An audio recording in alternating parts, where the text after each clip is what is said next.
Hello students, आज हम class 7th science का फर्स्ट चैप्टर फूड या न्यूट्रिशन इन प्लांट्स किसी किसी पब्लिकेशन में सीबीएसई के पब्लिकेशन में फर्स्ट चैप्टर का नाम है न्यूट्रिशन इन प्लांट्स या किसी में है फूड। इस चैप्टर का नाम है फूड। फूड जैसे कोई भी ऑर्गेनिजम्स हो, वेदर इट इज एनिमल्स और प्लांट्स और ह्यूमन बीइंग्स, सबको एनर्जी चाहिए अपने काम को करने के लिए। ग्रो करना है तो एनर्जी चाहिए, पढ़ना लिखना है तो एनर्जी चाहिए, कोई भी डिफरेंट एक्टिविटीज कर रहे हैं अपने लाइफ में उसके लिए हमको एनर्जी चाहिए। वो एनर्जी हमें कहाँ से मिलती है? Food is the basic source of energy. वो एनर्जी हमें या किसी भी ऑर्गेनिजम्स को वो एनर्जी फूड से मिलती है। तो फर्स्ट चैप्टर हम पढ़ेंगे फूड। इस वीडियो में फर्स्ट वीडियो में हम 3-4 टॉपिक के बारे में स्टडी करेंगे। फर्स्ट टॉपिक है फूड या food components, food and food components. Second topic है हमारा न्यूट्रिशन, न्यूट्रिशन उसके बाद modes of nutrition,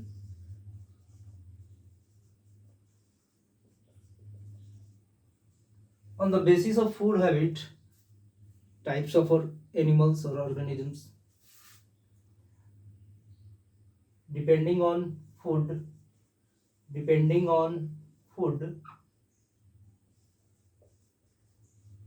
they eat,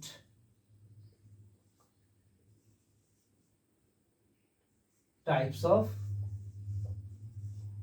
heterotrophs या ऑर्गेनिज्म। इसको हम इसी में पढ़ेंगे, मोड्स ऑफ न्यूट्रिशन में ही पढ़ लेंगे। और एक चैप्टर रह जाएगा फोटोसिंथेसिस के बारे में, इंट्रोडक्शन। उसके बाद नेक्स्ट वीडियो में इसके डिटेल्स हम पढ़ेंगे। तो फर्स्ट टॉपिक हमारा है food and it's components. Food तो आपको बता ही दिए कि फूड की रिक्वायरमेंट क्यों होती है। कोई भी अब वर्क परफॉर्म करना है किसी भी ऑर्गेनिजम्स को तो उसे फूड की जरूरत पड़ेगी, क्योंकि उसे एनर्जी चाहिए कोई भी वर्क करने के लिए। तो food is the basic source of energy.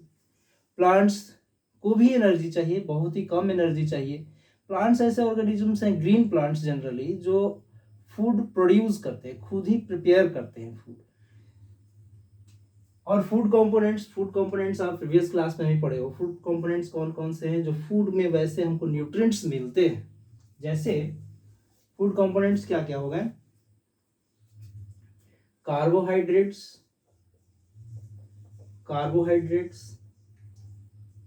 Proteins, उसके बाद फैट्स, उसके बाद विटामिन्स एंड मिनरल्स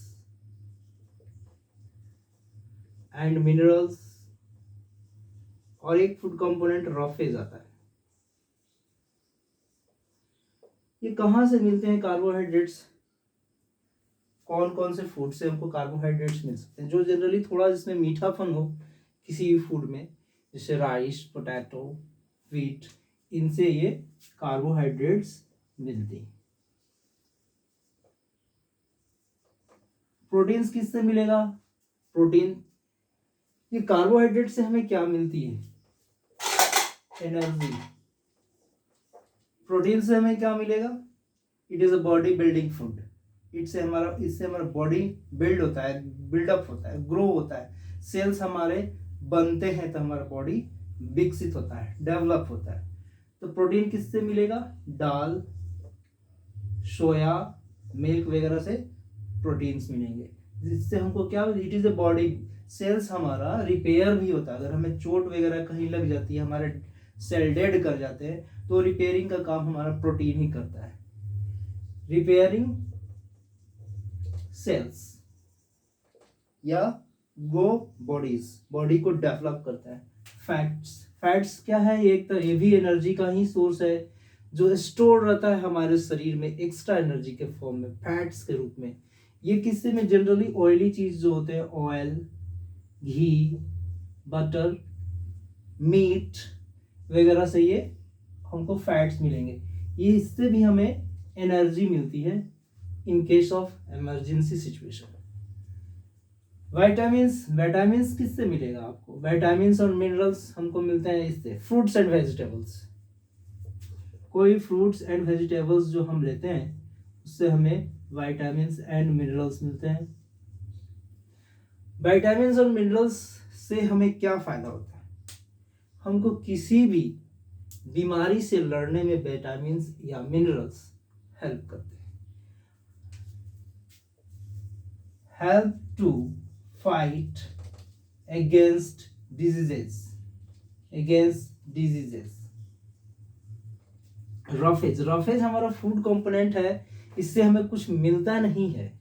जैसे रफेज मीन्स का जो भी फाइबरस फ्रूट्स है, जो रेशेदार फल हो या सब्जी है, कोई भी फूड हो रेशेदार जिसमें फाइबर्स वगैरह हो, उसी से हमको रफेज मिलता है।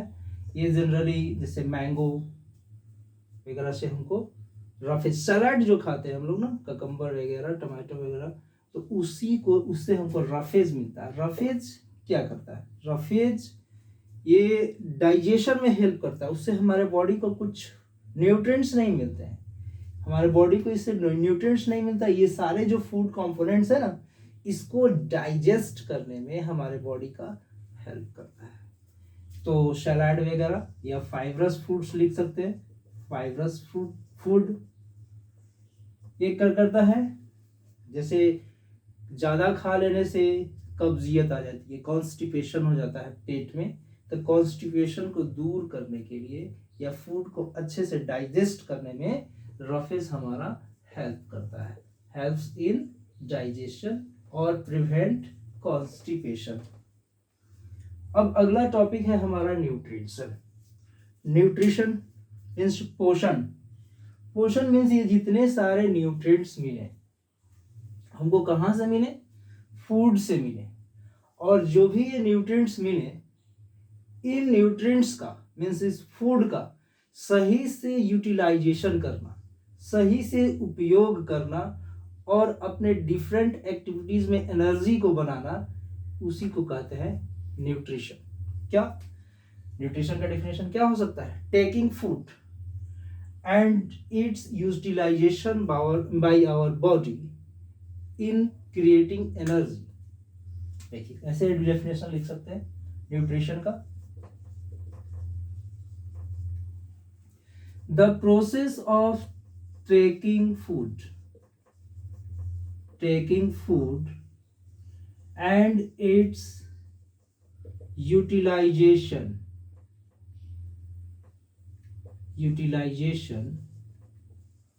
and releasing energy और एनर्जी उत्पन्न करना is known as nutrition, means भोजन का जो भी ले उसका सही उपयोग करें और उससे जो एनर्जी मिलती है उसका हम यूटिलाइज करें अपने डिफरेंट एक्टिविटीज में, वही होता है न्यूट्रिशन। अब देखिए न्यूट्रिशन तो बहुत ही इम्पोर्टेंट है, तो इसकी हमको समझना पड़ेगा कि न्यूट्रिशन के क्या क्या तरीके होते हैं, मोड्स ऑफ न्यूट्रिशन या टाइप्स ऑफ न्यूट्रिशन या मोड्स ऑफ न्यूट्रिशन। दो तरह के न्यूट्रिशन के मोड्स हैं।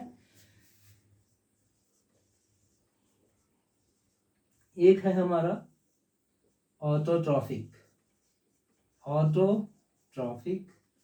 दूसरा है हमारा heterotrophic, autotrophic and heterotrophic. Autotrophic, auto का मतलब ही क्या होता है?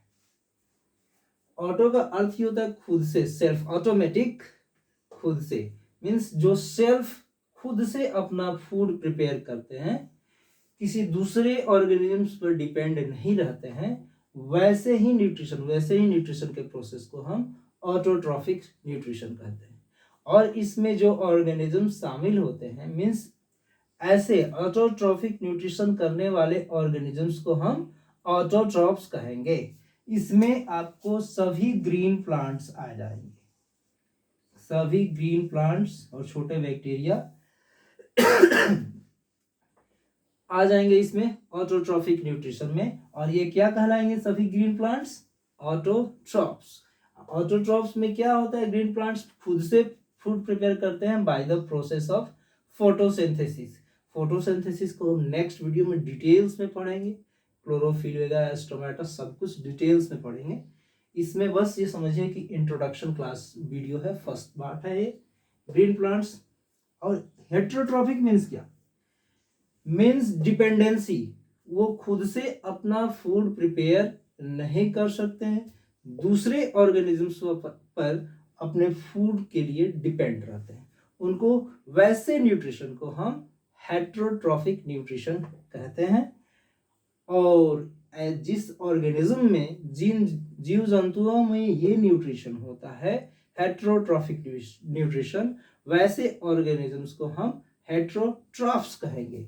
ग्रीन प्लांट्स को क्या कहेंगे? ऑटोट्रॉफ्स। और इसके जो ऑर्गेनिज्म है, ऐसे न्यूट्रिशन करने वाले जो ऑर्गेनिज्म है, उनको हम क्या कहेंगे? हेट्रोट्रॉफ्स। हेट्रोट्रॉफ्स कौन कौन से हो गए? ग्रीन प्लांट्स को छोड़ दीजिए, उसके बाद जो भी जीव हैं इस दुनिया में, जो भी ऑर्गेनिजम्स हैं, वो हेट्रोट्रॉफ्स हैं, except all green plants. Non green plants भी आ जाएंगे। Non green plants, non green plants कहने का अर्थ है जिसमें क्लोरोफिल प्रेजेंट नहीं रहता है। नॉन ग्रीन प्लांट्स हो गए, एनिमल्स हो गए, कोई भी एनिमल्स, ह्यूमन बीइंग्स भी हो गए। ह्यूमन बीइंग्स भी अपना खुद से फूड प्रिपेयर नहीं करते हैं। हम तो करते हैं, अपने घर में दाल बनाते हैं, राइस बनाते हैं, फूड तो प्रिपेयर करते ही हैं। नहीं, हम फूड प्रिपेयर नहीं करते हैं, फूड कुक करते हैं अपने टेस्ट के अकॉर्डिंग। फूड तो प्रिपेयर, दाल कहाँ से मिला? दाल कहाँ से मिला? दाल में वो प्रोटीन कहाँ से आए? वो प्लांट्स ने प्रिपेयर किए हैं। अब वही जो फूड प्रिपेयर हुआ है उसको अपने अकॉर्डिंग हम कुक किए हैं, और कुछ नहीं किए। फूड प्रिपरेशन का काम तो ऑटोट्रॉफ्स का है। हमारे में कहाँ फोटोसिंथेसिस होता है? एनिमल्स में या ह्यूमन बींग्स में किसी तरह का कोई फोटोसिंथेसिस नहीं होता है, क्योंकि उनमें लीव्स होते ही नहीं है। लीव्स नहीं है तो उसमें क्लोरोप्लास्ट, क्लोरोफिल तो है ही नहीं, तो फूड कैसे बना सकेंगे? फोटोसिंथेसिस का प्रोसेस तो हेट्रोट्रॉफ्स में होगा ही नहीं, इसलिए ये हेट्रोट्रॉपिक न्यूट्रिशन करता है। और एक चीज इसमें, ये ऑटोट्रॉफ्स क्या करते हैं? खुद से फूड प्रोड्यूस करते हैं, प्रिपेयर करते हैं, इसलिए इनको प्रोड्यूसर्स भी कहते हैं। प्रोड्यूसर्स भी कहते हैं। और ये खुद से प्रिपेयर नहीं करते हैं, ये फूड को कंज्यूम करने का काम, खाने का काम करते हैं, उपभोग करने का काम करते हैं, इसलिए ऑटोट्रॉफ्स को हम कंज्यूमर्स कहेंगे। कंज्यूमर्स। अब ये भी हमारा खत्म हो गया, modes of nutrition. On the basis of the food habit what they eat, organisms का अलग अलग फूड हैबिट हो सकता है हेट्रोट्रॉफ्स में। प्लांट्स तो ऑटोट्रॉफ्स हो गए, लेकिन हेट्रोट्रॉफ्स में बहुत सारे ऑर्गेनिजम्स हैं, उनका खाने का तरीका अलग अलग है। कोई नॉनवेज खाता है, non veg means meat, flesh eaters animal. कुछ होता है कि केवल ग्रास प्लांट्स ही खाते हैं कुछ एनिमल्स, और कुछ होता है कि नहीं, कुछ प्लांट्स प्रोडक्ट्स भी खाते हैं, एनिमल प्रोडक्ट्स भी खाते हैं। तो on the basis of the food what they eat, there are 3 types of organisms heterotrophs में। क्या है? पहला है, मान लीजिए हर्बीवोर्स कहते हैं, हर्बीवोर्स या हर्बीवोरस, ROUS या हर्बीवोर्स। उसके बाद कार्निवोर्स, उसके बाद ओमनीवोर्स। ओमनीवोर्स। देखिए, हर्बीवोर्स मीन्स जो हर्ब मीन्स पौधे, जो प्लांट या प्लांट के प्रोडक्ट को खाते हैं उनको हर्बीवोर्स कहते हैं। जैसे काउ, काउ तो हर्बीवोर्स ही है। एंड कैमल, डियर, ये क्या है? हर्बीवोर्स। कार्निवोर्स, ये क्या करते हैं? ओनली ईट प्लांट्स। ये हर्बीवोर्स क्या करते हैं? प्लांट्स या प्लांट्स प्रोडक्ट खाते हैं। कार्निवोरस, जो मांस, मीट या फ्लैश खाते हैं, उनको कार्निवोर्स कहते हैं। एग्जाम्पल क्या है? लायन, टाइगर, ये क्या है? कार्निवोर्स है। कार्निवोर्स क्या है? दे ईट मीट और फ्लैश। अब आते हैं ओमनीवोर्स। ओमनीवोर्स किसे कहेंगे? जो दोनों ही खाते हैं, जो प्लांट प्रोडक्ट भी खाए और एनिमल प्रोडक्ट भी खाए। जैसे ह्यूमन बींग, सबसे पहले तो human beings. Plant product means rice, दाल वगैरह सब तो हम खाते हैं, वीट वगैरह सब कुछ। और क्या खाते हैं हम लोग? चिकन मटन भी खाते हैं, नॉन वेजिटेरियंस भी बहुत है, फ्लैश ईटर्स भी हैं, मांस खाने वाले, मांस को कुक करके खाने वाले, तो ह्यूमंस हो गए। और डॉग हुआ, डॉग, क्रो, ये क्या है? ओमनीवोरस। ओमनीवोरस है, ये दोनों ही खाते हैं। They eat both plant and animal product. Animal product, animal product या प्लांट प्रोडक्ट कहने का अर्थ क्या है? Plant, plant product. जैसे हम प्लांट, प्लांट तो जैसे मान लीजिए कोई पैडी की, धान की फसल है, तो हम तो खाएंगे नहीं ना, ह्यूमन बींग्स तो उसे, उस पैडी को, धान की फसल को नहीं ना खाएंगे, उसमें से जो ग्रेन्स निकलते हैं, सीरियल्स जो निकलते हैं उसको खाएंगे। उसमें से राइस निकलेगा ना, धान से, जो पैडी से जो उसे, उसके शाफ्ट को हटाते हैं तो जो राइस निकलती है उसका वो प्रोडक्ट हो गया। पूरा प्लांट क्या हो गया? प्लांट हो गया, पौधा। तो उसको कोई भी एनिमल खा लेगा, काउ, कैमल, बफेलो इसको खा लेंगे, लेकिन ह्यूमंस क्या करेंगे? वो नहीं खाएंगे, उसके प्रोडक्ट्स को खाएंगे। उसको प्रोडक्ट्स को खाएंगे तो उसकी तरह तरह की मिठाइयाँ भी बना के खा सकते हैं। Plants, animal and animal product. जैसे एनिमल खा लेते हैं ना, एनिमल मीन्स कोई भी चिकन मटन खा लिया। एनिमल प्रोडक्ट मीन्स जैसे हम लोग दूध खाते हैं, वो तो एनिमल से ही निकला हुआ है, तो एनिमल प्रोडक्ट हुआ। और जो दूध निकला उसको हम तरह तरह की मिठाइयाँ, स्वीट्स बना के खाते हैं। तो plant and plant products, plant या प्लांट्स से जो बनते हैं, एनिमल या एनिमल प्रोडक्ट मीन्स एनिमल से जो हमें प्राप्त होता है उसे हम एनिमल प्रोडक्ट कहते हैं। तो ये भी हो गया on the basis of food what they eat. There are 3 types of heterotrophs, herbivores, carnivores and omnivores. Next topic है हमारा फोटोसिंथेसिस। यहीं से चैप्टर का रियल सिनेरियो स्टार्ट होता है। अब इस पार्ट में इसका केवल हम इंट्रोडक्शन पढ़ेंगे, नेक्स्ट पार्ट में हम इसके डिटेल्स में देखेंगे। फोटोसिंथेसिस, फोटोसिंथेसिस इसका अर्थ क्या है? फोटो मीन्स इसका light, synthesis means building up, building up या ग्रोइंग अप, मीन्स लाइट के सहयोग से, लाइट के हेल्प से जो ग्रोथ होती है, जो बिल्डिंग अप होता है, जो प्रिपेयरनेस होता है, जो तैयारी होती है, उसी को कहते हैं बिल्डिंग अप। लाइट के हेल्प से जो भी चीज बनता है उसको हम फोटोसिंथेसिस कहेंगे। तो ये प्रोसेस, फोटोसिंथेसिस का process takes place only green plants. ये ग्रीन प्लांट्स में ही होते हैं, क्योंकि ग्रीन प्लांट्स के अंडर लीव्स में, स्टेम्स में भी क्या होता है? क्लोरोप्लास्ट होते हैं। आप बड़े क्लास में पढ़ेंगे क्लोरोप्लास्ट के बारे में। क्लोरोप्लास्ट में एक ग्रीन पिगमेंट होता है जिसको हम कहेंगे क्लोरोफिल। नेक्स्ट वीडियो में इसके बारे में पढ़ेंगे। क्लोरोफिल, क्लोरोफिल क्या करता है? लाइट की एनर्जी को ट्रैप करता है, ट्रैप्स लाइट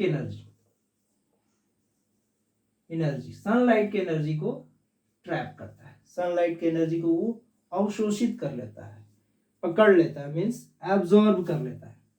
इसमें क्या होता है फोटोसिंथेसिस के प्रोसेस में? कार्बन डाइऑक्साइड चाहिए, CO2 लिखते हैं इसे, कार्बन डाइऑक्साइड। और क्या चीज उसको चाहिए? एटमॉस्फेयर से उसे कार्बन डाइऑक्साइड मिल गया, उसे चाहिए वाटर एंड मिनरल्स। वाटर्स और मिनरल्स चाहिए, या सिंपल वाटर ही चाहिए। मिनरल्स और वाटर रहेगा तो मिनरल्स अपने आप उसके थ्रू उसके पास पहुंच जाएंगे। देखिए कैसे बताते हैं। तो इसमें H2O पानी का फॉर्मूला होता है, वाटर का, ये कार्बन डाइऑक्साइड का केमिकल फॉर्मूला है। अब इसमें क्या होता है? सनलाइट के प्रेजेंस में ये फोटोसिंथेसिस का प्रोसेस कब होगा, सनलाइट रहेगा तभी। और ये सनलाइट को ट्रैप करने का कौन काम करता है, क्लोरोफिल। क्लोरोफिल कहाँ पाया जाता है, ग्रीन प्लांट्स के लीव्स में ग्रीन पिगमेंट्स जो छोटे छोटे हैं, जिसको हम माइक्रोस्कोपिक व्यू है, काफी छोटा है, उसको हम नेकेड आई से खुली आंखों से देख नहीं सकते हैं, उसके लिए माइक्रोस्कोप की जरूरत पड़ती है। क्लोरोफिल क्या करता है, सन से एनर्जी को वो ट्रैप करता है। और अब देखो उसे एनर्जी मिल गई, उसने क्लोरोफिल ने ट्रैप किया, और कार्बन डाइऑक्साइड और वाटर का रिएक्शन हुआ, एनर्जी मिल गई, तो रिएक्ट वो आपस में करेंगे, बायोकेमिकल रिएक्शन होता है। अब देखिए केमिकल रिएक्शन हुआ तो क्या प्रिपेयर हुआ, यहां प्रिपेयर हुआ आपको C6H12O6, ये किसका फॉर्मूला होता है, ग्लूकोज, ग्लूकोज का फॉर्मूला होता है, प्लस 6O2, O2 क्या है, ये ऑक्सीजन है। ये मैंने एरो क्यों दिया, क्यों निकलता है एयर के फॉर्म में, गैसियस फॉर्म में वो निकलता है। देखिए कार्बन डाइऑक्साइड और वाटर को आपस में रिएक्शन हुआ, किसकी वजह से, सनलाइट की एनर्जी की वजह से। सनलाइट को एनर्जी को किसने ट्रैप किया, क्लोरोफिल ने। आपस में जब रिएक्शन हुआ तो क्या हुआ, C6 ग्लूकोज बना और ऑक्सीजन गैस रिलीज हुआ। इसलिए बोला जाता है कि प्लांट्स क्या करते हैं, कार्बन डाइऑक्साइड एटमॉस्फेयर से एब्जॉर्ब किए और भोजन में दिए ग्लूकोज के रूप में, और साथ में एटमॉस्फेयर में ऑक्सीजन रिलीज किए, जो एनिमल्स ब्रीदिंग समय इनहेल करते हैं। यही ग्लूकोज क्या हुआ, यही है फूड, यही है फूड। ये स्टार्च के फॉर्म में प्लांट्स में प्रेजेंट रहता है, किसके फॉर्म में, स्टार्च के रूप में। हम जो भी खाते हैं, राइस दाल जो भी खा रहे हैं ना फूड, वो क्या खा रहे हैं, स्टार्च खा रहे हैं। फिर हमारे शरीर में वो ग्लूकोज में कन्वर्ट हो जाता है और कार्बोहाइड्रेट्स के रूप में, एनर्जी के रूप में रिलीज होता है, अंदर हमारे रिएक्शन होते हैं बॉडी में। स्टार्च, इसे कहीं कहीं ग्लूकोज भी लिखा रहता है, कहीं कहीं स्टार्च भी लिखा रहता है, कहीं कहीं इसे कार्बोहाइड्रेट्स भी लिखते हैं। सभी फूड के ही फॉर्म है, ये रूप है, अलग अलग जगह पर अलग अलग नाम दिया गया इसका। और ऑक्सीजन गैस निकलती है। तो ये है कंप्लीट प्रोसेस ऑफ फोटोसिंथेसिस। अब इसमें देखिए और कुछ एक चीज जान लेना है, फैक्टर्स अफेक्टिंग ऑन फोटोसिंथेसिस। क्या क्या ऐसे कारण है, कारक है, फैक्टर्स है जो फोटोसिंथेसिस को प्रभावित कर सकते हैं। मींस फोटोसिंथेसिस हो सकता है, नहीं हो सकता, कम हो सकता है, ज्यादा हो सकता है। ये टॉपिक है फैक्टर्स अफेक्टिंग ऑन फोटोसिंथेसिस। क्या क्या फैक्टर्स हैं देखिए। फैक्टर्स है हमारे लाइट, लाइट की intensity, light intensity, intensity of light, light की तीव्रता। हेवी जब लाइट रहेगा, लाइट की इंटेंसिटी जब काफी तेज होती है दोपहर के समय में, नून एंड आफ्टरनून में, जब गर्मियों के दिनों में लाइट की इंटेंसिटी काफी तेज होती है, बहुत कड़ाके की धूप होती है, तब क्या होता है, फोटोसिंथेसिस का रेट क्या हो जाता है, डिक्रीज करने लगता है। उस समय अच्छे से ऑप्टिमम फोटोसिंथेसिस नहीं होती है। अच्छी फोटोसिंथेसिस कब होगी, फोटोसिंथेसिस का रेट अच्छा कब होगा, फास्ट कब होगा, मॉर्निंग के समय में, जब सनलाइट निकलती है मॉर्निंग में, या इवनिंग में, या आफ्टरनून में।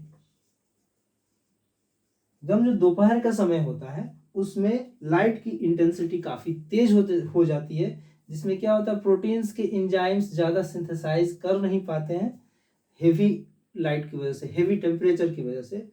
इसलिए उसको कम लाइट मॉर्निंग या मॉडरेट लाइट, न ज्यादा न कम, उसमें फोटोसिंथेसिस का रेट अधिक होता है। अब दूसरा फैक्टर है हमारा ये CO2 and water, CO2 and water. अब देखिए CO2, अगर जहां कार्बन डाइऑक्साइड की कमी होगी वहां तो फोटोसिंथेसिस अच्छे ढंग से हो नहीं पाएगा, क्योंकि फोटोसिंथेसिस करने के लिए क्या चीज चाहिए, CO2 चाहिए ना, कार्बन डाइऑक्साइड चाहिए। अगर जहाँ कार्बन डाइऑक्साइड की अधिकता है वहाँ फोटोसिंथेसिस अच्छे ढंग से होगा। जहाँ पानी की उपलब्धता है, पानी अगर अच्छे ढंग से मिले फोटोसिंथेसिस के लिए, वहाँ भी फोटोसिंथेसिस का प्रोसेस अच्छे ढंग से होगा। अब अच्छा, अब ये तो समझेंगे। अगला है नेचर ऑफ लाइट, लाइट का नेचर या कलर ऑफ लाइट कह सकते हैं। देखिए लाइट में दो ऐसे कलर है, ब्लू एंड रेड। अगर किसी कारण से उस लीफ पर ब्लू और रेड, मीन्स सन में तो विबग्योर होता है ना, सन में क्या होता है, सनलाइट में विबग्योर, विबग्योर आप लोग पढ़े होंगे जूनियर क्लास में, violet, indigo, blue, green, yellow, orange, red. अगर ब्लू और